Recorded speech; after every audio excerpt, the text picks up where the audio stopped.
आप लोग जो देख रहे हैं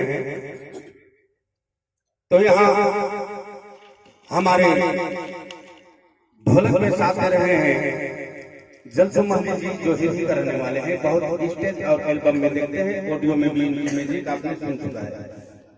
नंबर दूसरा, इधर जो आप देख रहे हैं ये सनू राजा है, जो दर्जनों दर्जन इनकी एल्बम से आप मुलाकात कर चुके हैं। ये एक्टिंग भी आपने जो खुद को दिया है और आप तक गांव भर में जगह जगह पर पहुंचाए हैं। और इनकी अपनी खुद को चैनल है सनू राजा नागपुरी।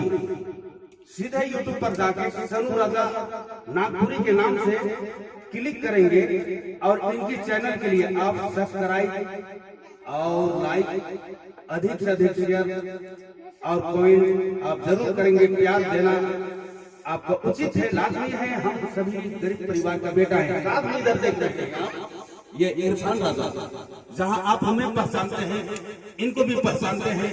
मार्केट से लेके स्टेज तक में ये कई मुरमानी का लड़का इरफान राजा, फिर इधर कई मुरमानी का लड़का सनू राजा, जिनका अपना चैनल है सनू राजा नागपुरी।